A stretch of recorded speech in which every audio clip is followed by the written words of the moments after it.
Salut à tous, c'est Gladys, j'espère que vous allez bien. Aujourd'hui, je vous retrouve dans une nouvelle vidéo pour les Auto Edition Awards.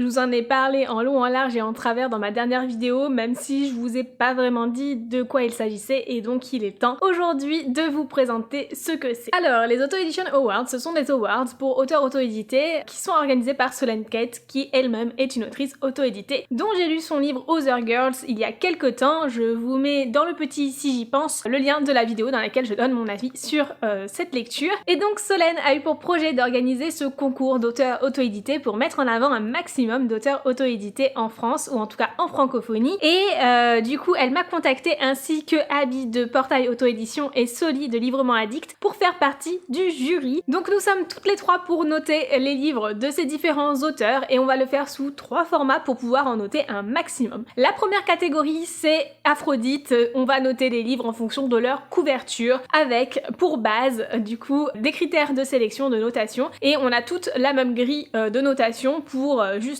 équilibrer les notes et qu'on soit sur la même longueur d'onde. Ça va être le cas de la vidéo d'aujourd'hui. La deuxième catégorie est celle que vous verrez donc le 15 décembre. Ce sera la vidéo dans laquelle on notera les résumés des livres, et ensuite il y aura une troisième catégorie mi-janvier dans laquelle nous noterons cette fois-ci des livres qu'on aura lus. Il y a 10 livres sélectionnés dans cette catégorie, ce qui fait quand même beaucoup de livres à lire en l'espace de 3. J'ai vraiment hâte quand même de découvrir toutes ces histoires et de pouvoir les noter dans la catégorie The, donc la dernière catégorie, qui pour moi est la catégorie la plus intéressante, bien évidemment, puisque c'est celle qui va nous permettre de juger l'entièreté du livre, en fait, vraiment avec son histoire, et c'est ce qui est le plus important. Mais voilà, on n'aurait jamais pu mettre autant de livres en avant sans avoir toutes ces catégories Aphrodite et Athéna qui nous permettent de juger des livres sans avoir à les lire, mine de rien. Et j'ai envie de dire que ces critères qui se basent juste sur la couverture ou sur le résumé d'un livre, bah, ce sont des critères qui sont très importants à prendre en compte, en fait, pour un auteur, qu'il soit auto-édité ou que ce soit dans le cadre d'une maison d'édition, parce que ce sont des choses qui marquent le lecteur et lui permettent de faire ce premier pas pour aller vers le livre, en fait. Je pense que on est quand même très nombreux à se tourner vers des livres en fonction de leur couverture, à finir par les sélectionner pour les lire grâce à leur résumé, pour ensuite les lire. Et on passe peut-être à côté de certains livres parce que leur couverture ne nous attire pas, parce que les résumés ne nous font pas envie. Et du coup, je pense que ce sont deux paramètres essentiel pour permettre au livre d'arriver entre les mains du lecteur et permettre donc voilà, de donner tout simplement l'envie au lecteur de lire le livre. Mais bien évidemment, si on vous fait ces Auto Edition Awards, c'est aussi qu'on a envie de vous impliquer d'une façon ou d'une autre dans la notation de ces livres, et donc il y aura aussi un prix du public qui est un prix toute catégorie confondue. Ce sera à vous de voter pour ces livres-là. Ça se passera dans la dernière vidéo de cette série de 3 vidéos, et on vous mettra un lien Google Form dans lequel vous pourrez voter pour le livre que vous avez préféré sur tous ces livres présentés dans la série Auto Edition Awards, et ça permettra du coup d'élire un livre qui selon vous est celui qui aura le plus gros potentiel pour être choisi et avoir une couverture offerte par un graphiste. Je me souviens plus du nom du graphiste en question, je sais même pas si je l'ai déjà eu ou pas, mais soyez sûrs et certains que votre vote aura un impact et une importance, puisqu'il permettra vraiment à un auteur d'avoir une couverture faite par un graphiste. Alors je sais pas si ce sera pour un livre qu'il a déjà publié et du coup faire une nouvelle édition, ou si ce sera pour un livre qu'il publiera ensuite, mais ce sera quand même super chouette parce que c'est un prix inestimable pour un auteur auto-édité. Avoir un graphiste pour faire sa couverture, c'est très coûteux, et ça permettra du coup de lui permettre d'avoir la couverture de ses rêves, ou presque. Et maintenant que vous avez eu toutes les explications, on va commencer tout de suite avec la catégorie Aphrodite.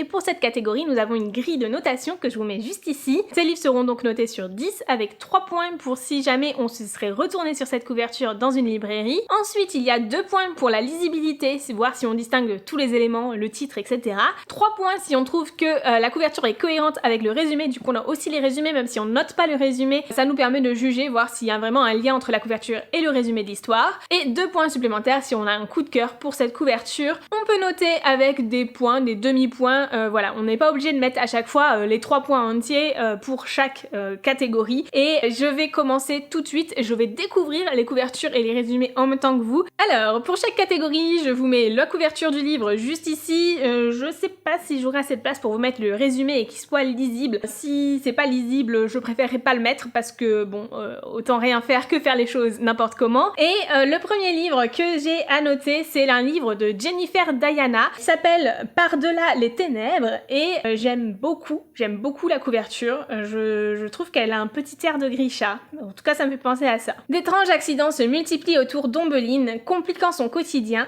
Renvoyée de son lycée, inscrite dans un pensionnat supposément strict, elle ne tarde pas à découvrir que l'établissement recèle de mystères. Elle devra y apprendre à contrôler ses pouvoirs magiques intimement liés à ses émotions tumultueuses, tout en rattrapant son retard sur ses nouveaux camarades. Comme si cela ne suffisait pas, une ombre plane au-dessus de sa tête, une malédiction prête à s'accomplir le jour de son 16e anniversaire. Épaulée de ses nombreux amis et de son familier, il lui faudra maîtriser les arcanes de la sorcellerie, mais aussi percer le secret de ses origines. C'est un livre qui me fait très envie, pour le coup. Clairement, moi je lui mets direct les 3 points, parce que je pense que je me serais retournée dessus en librairie, il n'y a pas de raison que ce soit pas le cas. Je trouve qu'elle est vraiment super bien, cette couverture, elle donne vraiment cet esprit de fantasy fantastique que je recherche beaucoup dans les livres. On a ce côté un peu YA qui ressort tout de suite, donc on comprend tout de suite que c'est une jeune fille qui va dans un lycée, clairement plot typique des fantasy YA. Ensuite, pour la lisibilité, je vais être un petit peu critique dessus, mais je sais pas si c'est que l'image que j'ai est un peu floue ou pas, mais je vais mettre que 1 point sur 2 pour la lisibilité parce que je trouve que le texte ressort pas forcément très bien. Par-delà les ténèbres, l'écriture est un peu fine pour le nom de la saga, j'aurais préféré que ce soit un peu plus gros, et en dessous, le tome 1,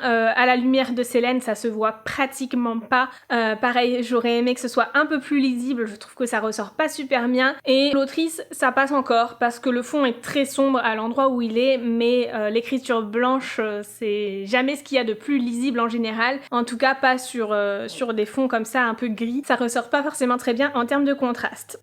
Pour la cohérence avec le résumé, j'ai envie de dire, on voit très bien que c'est une lycéenne, elle a l'air d'être en uniforme, on a la magie qui ressort vraiment très bien dans les éléments qu'il y a, 3 points, hein, clairement, et les 2 points en plus pour le coup de cœur, non, du coup la lisibilité n'est pas là pour moi, donc il n'y aura pas les 2 points pour le coup de cœur, mais du coup ça fait quand même 7 points sur 10, qui est énorme. Donc bravo Jennifer pour cette couverture, je sais pas si c'est toi qui l'as faite ou pas, mais j'aime beaucoup. Ensuite, j'ai sous les yeux un livre de Eileen VDB, Chasseuse de l'ombre. Le résumé tout d'abord. Je revoyais son visage bercé d'un anneau de lumière dorée, ses bras qui m'enserraient, tout comme les miens qui refusaient de le lâcher. Nos lèvres jointes, nos corps l'un contre l'autre, ce bonheur mêlé de tristesse, ces regrets, tous ces sentiments mélangés et toujours ce même désir brûlant, étouffant, de le retrouver. Vous savez ce qu'il y a de pire qu'un paquet d'Oreo écrasé? Découvrir que vous ignorez tout de vos origines.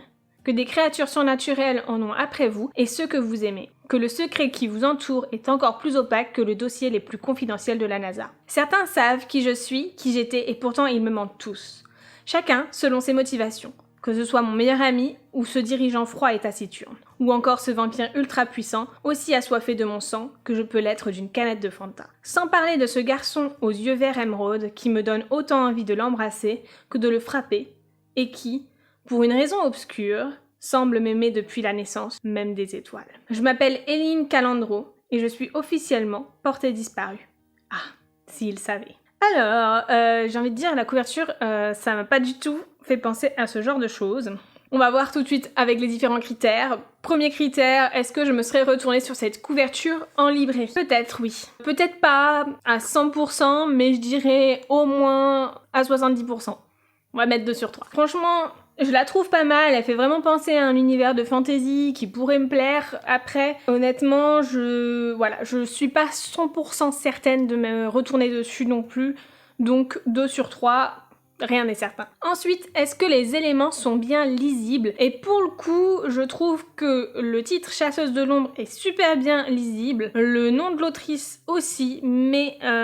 D'ailleurs, c'est trop drôle en fait. L'autrice et la protagoniste ont le même prénom, coïncidence. Et du coup, la seule chose qui pour moi est pas très lisible, c'est le tome 1, Vox Angeli tout en haut. Dans le signe infini, je trouve que c'est vraiment pas très lisible. En plus, personnellement, je ne comprends pas l'intérêt du signe infini pour un tome 1, puisque ce n'est pas la fin non plus, mais c'est juste un avis personnel, et du coup, pour la lisibilité des éléments, je mets 1 sur 2. Ensuite, 3 points si tu trouves qu'elle est cohérente avec le résumé. Alors là, pour le coup, je vous avoue, j'aurais pas forcément pensé à ce résumé-là en regardant cette couverture-ci. Je m'attends à quelque chose de fantasy, surtout avec l'épée, les ailes d'ange, etc.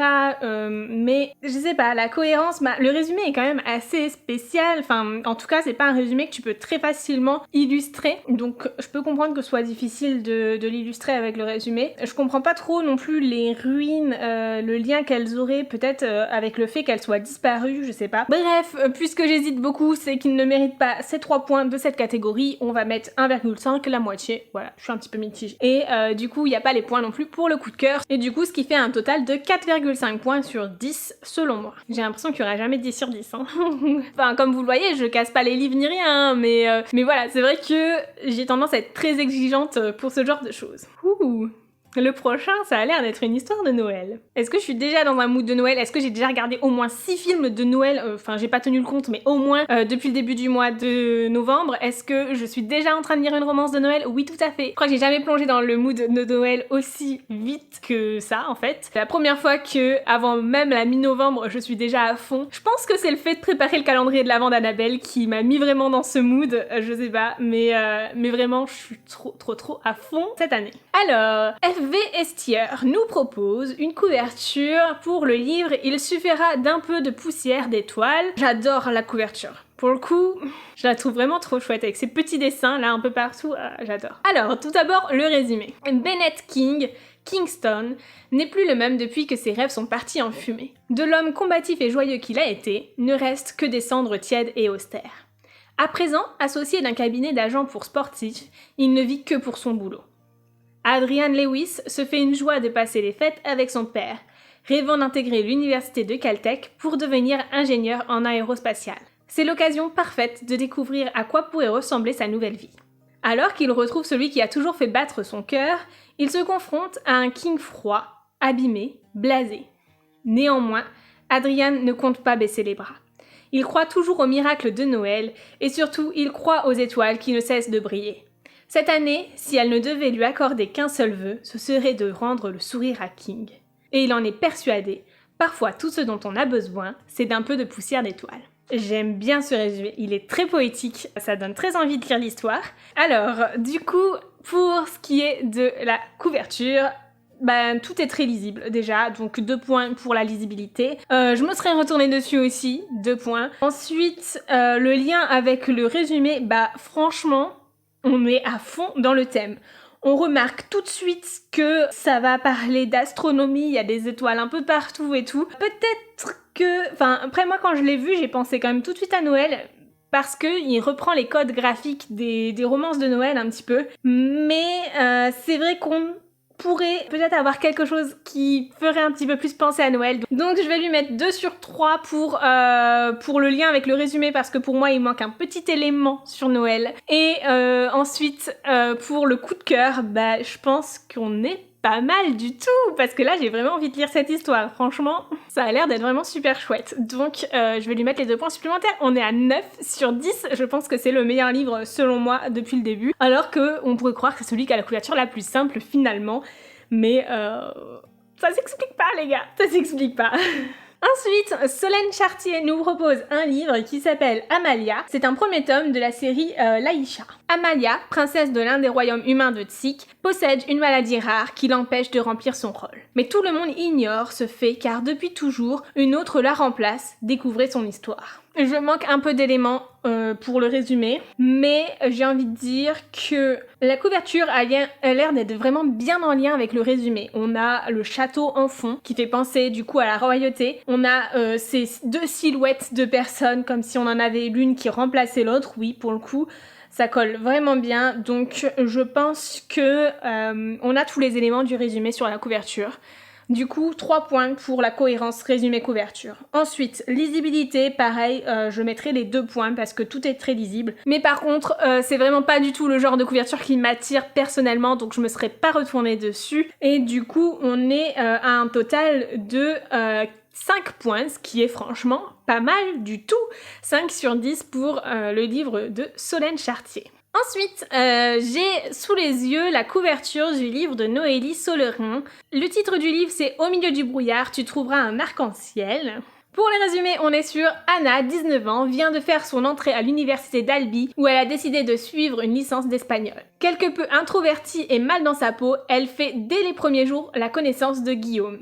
Éternel enthousiaste, cet étudiant en anglais parviendra-t-il à lui redonner le sourire? Et Nicolas, cet amoureux des montagnes qui semble porter un lourd secret. Aura-t-il un rôle à jouer dans sa vie? Charlotte et Valentin, quant à eux, en couple depuis le lycée, devront faire face à un bouleversement inattendu. Entre amitié perdue et nouvelles rencontres, questionnement identitaire et affirmation de soi, deuil de certaines illusions et poursuite de grands rêves, ces 5 étudiants vont partir à la découverte d'eux-mêmes et expérimenter, chacun à leur façon, que c'est parfois au milieu du brouillard que l'on peut trouver les plus beaux arcs-en-ciel. C'est une fin poétique pour ce résumé aussi.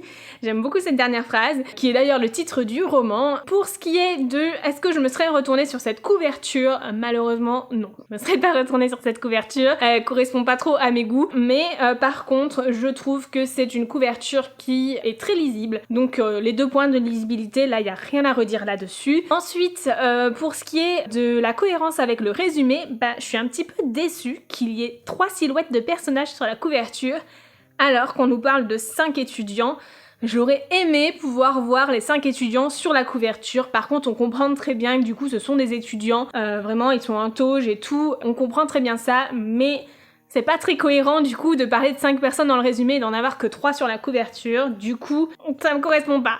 Ça me correspond pas, mais à moitié parce qu'on comprend que c'est des étudiants pour le coup. En plus, on a les fanions qui font un petit peu arc-en-ciel. Bon, c'est pas tout à fait l'ordre d'un arc-en-ciel, mais on repassera là-dessus. Ça donne ce côté un petit peu festif et je pense que c'est ce qu'on attend en fait, de retrouver un petit peu de bonheur et tout ça. On comprend le côté festif, on comprend le côté étudiant, mais il n'y a pas les 5 protagonistes qu'on nous vend dans le résumé. Donc, 1,5 sur 3, allez, la moitié. Ce qui fait donc une note de 3,5 sur 10 pour le livre de Noélie Solerin. Ici, on est sur un livre de R. Onsdorf qui est Par le fer et le feu, et le résumé est le suivant. Un homme, une démone, lequel triomphera de l'autre. Au cœur du Moyen-Âge, tourmenté par des succubes et autres esprits malsains, Alban a juré de ne jamais devenir une proie. Misogyne et solitaire, c'est un tueur de monstres, un homme défiguré par son passé. Un homme qu'une démone maladroite va tenter de corrompre, pour le meilleur et pour le pire. Entre mensonge et faux semblant, lequel tuera l'autre dans ce jeu meurtrier? Trigger warning, ce roman contient des scènes crues, violentes et n'est aucunement destiné à la jeunesse. Déjà, premièrement, j'ai adoré le fait que les trigger warnings soient mentionnés tout de suite après le résumé. Très bon point, qui n'a rien à voir avec la notation. La couverture, je la trouve captivante. J'aime vraiment trop cette couverture, je ne peux m'empêcher de fixer cet œil. Alors, du coup, pour ce qui est de est-ce que je me serais retournée dessus? Oui, bien évidemment, j'adore cette couverture, je pense que je me serais retournée dessus sans faute, donc ça fait 3 points. Ensuite, est-ce que on peut bien y lire tous les éléments? Eh bien oui, pour moi, tout est très lisible, que ce soit le nom de l'autrice, Par-delà le fer et le feu, le titre est très lisible aussi. Ça a l'air d'être un one-shot, en tout cas, c'est pas précisé s'il y a d'autres tomes. Et pour ce qui est de la cohérence avec le résumé, difficile de savoir. Enfin, je veux dire, on a cet œil vert vif qui fait penser un peu à un œil de serpent et qui, voilà, nous montre qu'il va avoir un peu de fantaisie. Ça va être peut-être un peu sanglant puisqu'il y a du sang sur les fleurs à côté. Je pense que cette femme qui est sur la couverture représente la démone qu'il y a dans le résumé. Je trouve qu'on s'éloigne un petit peu quand même du résumé. En tout cas, on n'a pas tous les éléments. Du coup, je mettrai 1 sur 3 pour la cohérence avec le résumé. Et par contre, j'adore vraiment cette couverture. Donc pour moi, c'est les 2 points de coup de cœur. Ce qui fait qu'on est donc sur un total de 8 sur 10 pour le livre de R. Onsdorf. Ensuite, on a un livre de T.J. Bloodwin, je sais pas comment on le prononce, on va commencer par le résumé. En apparence, Bute Garland est un garçon comme les autres. Mais en apparence seulement. Car du haut de ses 16 ans, l'adolescent possède un véritable don pour la malchance. Chewing-gum collé à ses semelles, chute à gogo et catastrophes en tout genre sont son lot quotidien. Jusqu'au jour où, par un heureux hasard, celui-ci se retrouve propulsé sur Abondance. Une planète bien différente de la Terre, dont la principale ressource se trouve être la chance. Pris d'amitié pour la princesse de ce monde qui, avec acharnement, tente d'élucider le mystère de la disparition de sa cadette, But va vite se rendre compte que les chewing-gums ne sont pas les pires menaces qu'il puisse avoir à affronter. Je me serais clairement pas retournée sur cette couverture, désolée, elle me fait penser à un téléfilm M6 des années 2000, ça me plaît pas, voilà, donc je vais mettre du coup 0 sur 3, désolée. Et enfin, je vais pas être désolée, c'est mon propre opinion et c'est mes goûts personnels. Ensuite, pour ce qui est de la lisibilité, par contre, tout est très lisible. Que ce soit le nom de l'auteur, l'autrice, je ne sais pas. Le titre, le fait que ce soit un premier tome, tout est très très lisible, donc ça, il n'y a aucun souci là-dessus, il y a les 2 points de lisibilité. La cohérence avec le résumé, on voit bien cette personne donc, qui est en robe de mariée, on va dire que c'est une robe de princesse. Oui, ça correspond bien à cette amie qui va se faire. Je trouve ça dommage que le protagoniste soit un garçon et qu'on n'ait pas un garçon sur la couverture. On a l'impression que c'est un peu dans le ciel, ou je sais pas, enfin, ça fait pas non plus penser au fait qu'il est sur une autre planète, donc je sais pas trop. Pour moi, ça correspond pas trop au résumé, on va mettre 1 sur 3. Et ensuite, c'est pas un coup de cœur non plus, donc ça fait une note de 3 sur 10 pour ce livre-ci. Alors, du coup, ici, c'est un livre proposé par Sam Clément. La prophétie des Lucioles, et c'est un premier tome. Michael, un adolescent d'une banalité qu'il considère affligeante, vient de déménager dans une petite ville perdue de l'Idaho. Il est encore loin de se douter que sa vie va prendre un tournant inattendu lorsqu'il découvre qu'il est l'élu d'une obscure prophétie dont plus personne ne se souvient vraiment. Plongé au cœur d'un conflit séculaire entre les communautés surnaturelles, il devra affronter sa véritable nature pour combattre ses démons et sauver ses amis. Sans oublier le plus important, un chat lui a fait un clin d'œil. Alors, du coup, pour ce livre, déjà, je pense que je me serais retournée dessus. J'aime beaucoup les graphismes de cette couverture. Donc oui, je me serais retournée dessus. 3 points sur 3. La lisibilité, tout est très lisible. Sam Clément, le nom de l'auteur est peut-être écrit un peu petit, mais sinon, tout est très lisible. Il n'y a aucun souci pour le reste. Et du coup, je vais mettre quand même les 2 sur 2. Et ensuite, pour ce qui est du lien avec le résumé, je pense qu'on a Michael dans les personnages qui sont dessus. On voit les autres personnages qui pourraient être tes amis. Il y a le chat qui lui a fait un clin d'œil. Par contre, quand je vois ce genre de couverture, j'ai pas du tout l'impression de partir sur une histoire de fantasy, d'avoir quelque chose de surnaturel dedans et tout ça. Donc pour moi, c'est pas tout à fait en accord avec le résumé, en tout cas pas tout à fait en accord avec le genre d'histoire que ça représente. Du coup, je lui mettrai une note de 1,5 sur 3, la moitié, et ensuite ce n'est pas un coup de cœur, j'aime beaucoup cette couverture mais ce n'est pas un coup de cœur non plus, ce qui fait un total de 3, 4, 5, 6,5 sur 10. Ensuite, on a un livre de Marie-Emmanuelle Tourbillon qui s'appelle Gimmicks. Et j'arrive pas à lire la suite, ça annonce pas du bon pour les notes, hein, désolée. Alors, allons-y pour le résumé. Toujours viser la lune. Tel est l'objectif que s'est fixé Maya Robinson, et elle est bien destinée à l'atteindre. À seulement 23 ans, son talent pour la photographie et son ambition lui ont ouvert des portes de Chicago Waves, l'agence de presse la plus réputée de l'Illinois. Mais Maya ne compte pas s'arrêter là. Lorsque les Gimmicks, un groupe de rock en plein essor, font appel à l'agence pour ouvrir leur première tournée nationale, la jeune femme y voit l'occasion de se faire un nom dans le milieu. C'était sans compter sur le célèbre duo formé par les jumeaux Noah et Nevin Blake, dont l'aura hypnotique ne laisse pas Maya indifférente. Et, si rien ne résiste à la vague déferlante Blake, celle-ci est connue pour tout emporter sur son passage, y compris les bonnes résolutions de la jeune photographe. En sillonnant les routes américaines aux côtés des Gimmicks, Maya est loin d'imaginer ce que l'avenir lui réserve, mais la menace n'est pas forcément celle que l'on croit, car il existe des périls aussi invisibles qu'insaisissables, qui n'attendent que leur heure pour surgir de l'ombre. Alors, clairement, la couverture, elle me fait pas du tout penser à ça. Je sais pas pourquoi cette couverture me fait penser à un film de danse. Voilà, ça me fait penser à ce genre de choses. On a un côté un peu artistique dans la couverture en quelque sorte, mais enfin voilà, j'aurais pas pensé que ça aurait été la musique. Clairement pas, j'aurais pensé plutôt la danse et pas la musique et la photographie. Du coup, pour moi, ça correspond pas vraiment. Je suppose que c'est Maya qui est sur la couverture, mais on manque un petit peu d'informations supplémentaires qui permettraient de deviner le résumé. Donc pour ce qui est du lien avec le résumé, je mettrai 1 sur 3. Ensuite, est-ce que je me serais retournée dessus ? Honnêtement, je ne pense pas, on va mettre 1 sur 3 aussi. Et est-ce que c'est lisible?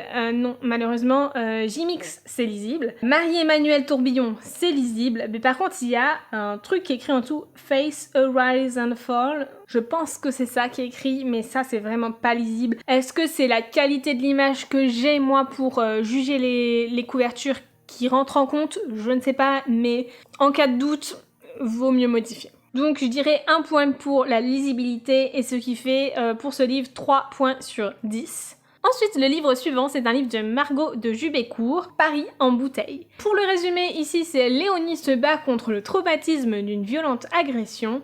Elliot recolle les morceaux d'une vie que ses parents ont détruite.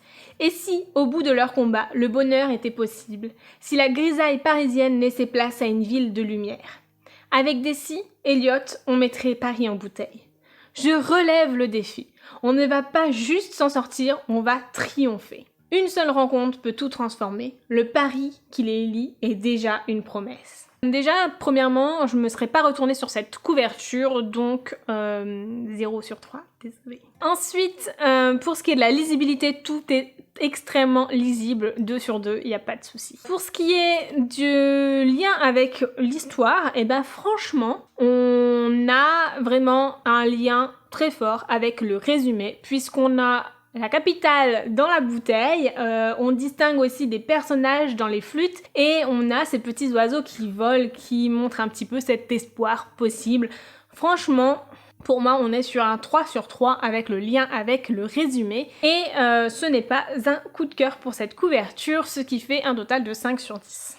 Ensuite, on a un livre d'Amélie Grosjean, Rachel Rose et le village perdu. Pour fêter l'obtention de son bac, la mère de Rachel lui offre un magnifique voyage au Canada. Dès son arrivée dans le village de Lostwood, elle est accueillie par des étranges rumeurs. Méfiante, Rachel s'interroge néanmoins. Qui est responsable de tous ces enlèvements et pourquoi s'en prend-il exclusivement aux touristes? Pour l'étudiante en journalisme, cette enquête tombe à point. Au fil des indices qu'elle découvre, elle s'aventure au cœur d'un village amérindien perdu au milieu des bois. Son enquête l'amène à cette forêt, qui ne semble pas aussi ordinaire qu'elle n'y paraît. Rachel y trouvera-t-elle des réponses? Rien n'est moins sûr, surtout quand la présence d'éléments inattendus vient remettre en question toutes ses certitudes. Confrontée à une réalité qu'elle n'aurait jamais cru possible, Rachel sera-t-elle à la hauteur des découvertes qu'elle va y faire? J'aime beaucoup cette couverture et je me serais sûrement retournée dessus.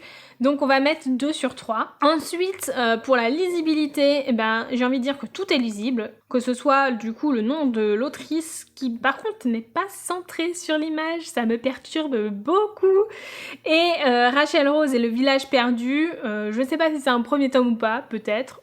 On n'en sait rien, mais Rachel Rose est vraiment mis plus en avant comme si c'était le nom d'une saga. Pour ce qui est du lien avec le résumé, franchement c'est plutôt pas mal. On a cette jeune femme qui marche dans la forêt, ce qui correspond très bien, mais par contre je comprends pas très bien l'ombre du visage qu'on voit derrière. Peut-être que c'est quelque chose qui va faire penser un peu aux choses un peu irréelles et tout ça. Ouais, c'est pas mal, hein. C'est vraiment pas mal du tout. Du coup, je pense que je lui mettrai un 2 sur 3 pour le lien avec le résumé. Ce qui fait donc pour ce livre un total de 5 sur 10. On passe maintenant à un livre d'Élodie Federbe qui est Villa Emilia, tome 1, Observation. Voici donc le résumé.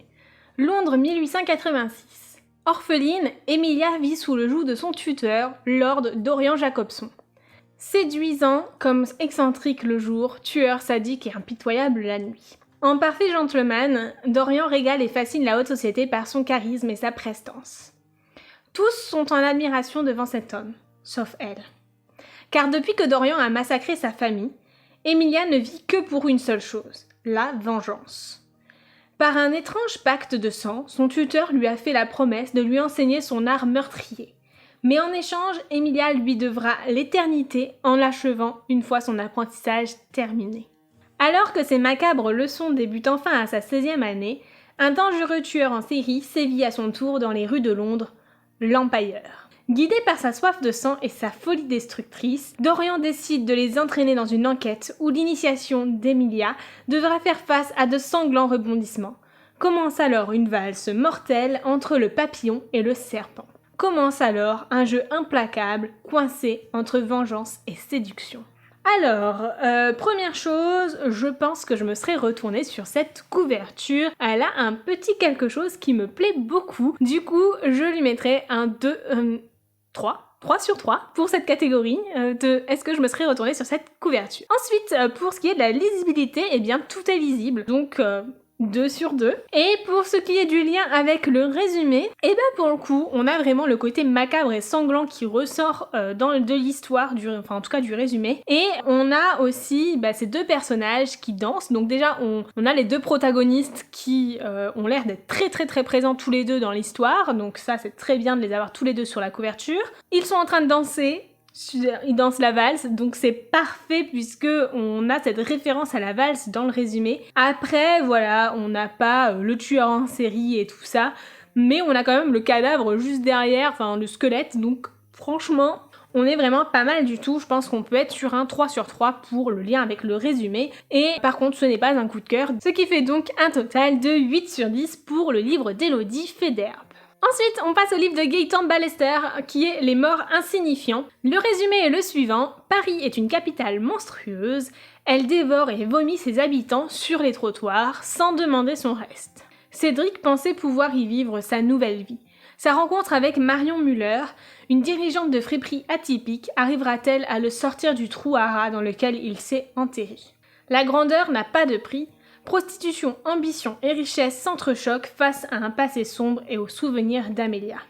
Alors, je me serais pas retournée sur cette couverture, elle m'attire vraiment pas. Elle est très lisible par contre, il n'y a pas de souci pour la lisibilité, donc 2 sur 2 pour la lisibilité et 0 sur 3 du coup pour est-ce que je me serais retournée dessus. Et pour ce qui est du lien avec le résumé, j'ai envie de dire, il n'y a pas grand chose qui nous permettrait d'avoir un lien avec le résumé. Du coup, pour moi il n'y a pas de lien avec le résumé parce qu'il n'y a pas vraiment d'éléments sur la couverture pour avoir un lien avec le résumé, qui fait donc 0 sur 3. Et c'est pas non plus un coup de cœur, je suis vraiment désolée, parce que du coup on est là sur 2 sur 10, mais j'ai pas trop d'éléments pour noter plus quoi, pour le coup, je peux pas tellement faire mieux. Et c'était donc le dernier résumé de cette catégorie Aphrodite. J'espère vraiment que cette vidéo vous aura plu et vous aura permis de découvrir de nombreux livres d'auteurs auto-édités francophones. Pour ma part, en lisant ces résumés, il y en a plusieurs qui m'ont vraiment fait envie et pour lesquels je craquerai peut-être, je sais pas, mais vraiment, sans forcément juger à la couverture, j'ai trouvé qu'il y avait des résumés qui étaient très intéressants. N'hésitez pas non plus à aller voir les vidéos de Soli et Abby qui pourraient vous plaire et vous permettre d'avoir justement des retours différents sur ces mêmes livres. Et je remercie encore une fois grandement Solène pour cette organisation des Auto Edition Awards. On se retrouve donc le 15 décembre pour la prochaine vidéo des Auto Edition Awards dans laquelle nous parlerons donc cette fois-ci des résumés des livres qui nous tentent le plus dans cette sélection de livres pour l'Auto Edition Awards. Et j'ai trop hâte d'y être. N'hésitez pas à me dire dans les commentaires ce que vous avez pensé du coup de ce concept d'Auto Edition Awards et n'hésitez pas non plus à me dire dans les commentaires quel est le livre pour lequel vous aurez le plus craqué grâce à sa couverture. Sur ce, je vous fais de très gros bisous et je vous dis à très bientôt dans une nouvelle vidéo. Ciao!